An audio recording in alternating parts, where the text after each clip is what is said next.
ہمیں کسی نے بتا دیا ہے کہ محرم سفر میں شادی نہیں کرنی چاہیے تو ہم اس کے پابند ہو گئے۔ ہمارا یہ خیال ہے کہ کالی بلی رستہ کاٹ جائے تو کام نہیں ہوتا۔ ہمارا یہ خیال ہے کہ رات کو اگر گلی میں کتے یا بلیاں روئیں تو گھر میں کسی کی موت ہو جاتی ہے۔ اللہ تعالیٰ معاف کرے، ہمارا یہ نظریہ ہے کہ خالی کینچی گھر میں چلے تو لڑائی ہوتی ہے، دودھ گر جائے تو منحوس ہوتا ہے، اور چارپائی پہ بیٹھ کے بچہ پاؤں ہلائے تو وہ منحوس ہوتا ہے۔ بھئی آپ یہ تو کہہ سکتے ہیں کہ بیٹا چارپائی پہ بیٹھ کے پاؤں ہلانا تہذیب کے خلاف، لیکن اس میں نحوست کہاں سے آ گئی؟ ایک عورت، آپ اللہ تعالیٰ معاف کرے، ایسی باتیں ہوتی ہیں کہ روح کانپ جاتی ہے سن کے۔ کہتے ہیں جی فلاں بی بی گھر کے اندر آئی تو اس کے گھر کے اندر آتے ہی فلانی موت ہو گئی، تو اب وہ اس کے قدم تو منحوس پڑے گھر میں، تو لہٰذا اب کیا حکم ہے، اس کو رکھیں کہ نکال دیں؟ خدا کے بندے، موت اس عورت کی وجہ سے ہوئی کہ اللہ کا حکم آ گیا تھا؟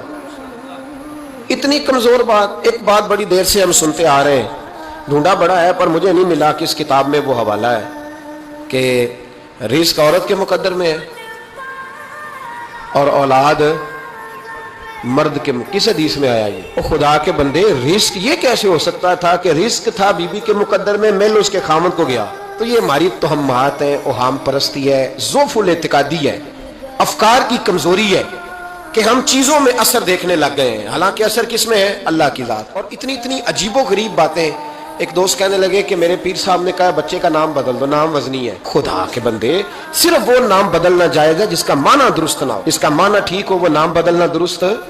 اور اتنی عجیب بات ہوتی ہے کہ کہنے کو دل نہیں کرتا۔ نبی پاک کے نام پہ نام ہے تو بدل دو جی، حضرت علی کے نام پہ نام ہے تو بدل دو، نام وزنی۔ آپ کو پتہ ہے آپ کیا کہہ رہے ہیں؟ پتہ ہے آپ کو؟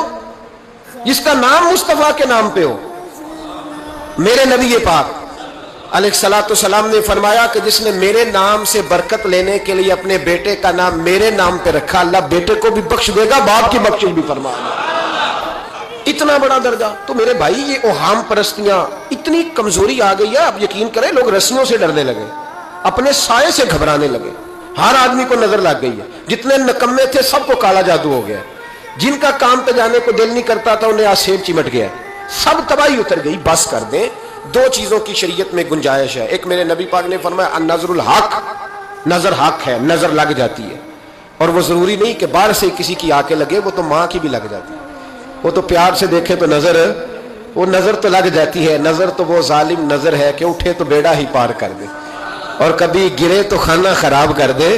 نظر لگ جاتی ہے، لیکن اس نظر کا بھی حل کا، جب کوئی چیز اچھی لگے تو کہو ماشاءاللہ، وہ نظر ختم ہو گئی۔ اگر آپ سمجھے بچوں کو نظر لگنے لگی ہے یا کسی اور کو، تو رات کو قرآن پاک کی آخری 2 سورتیں، سورہ فلق اور سورہ ناس، کہ پڑھ کے پھونک دیں، کوئی نظر قریب نہیں ہے۔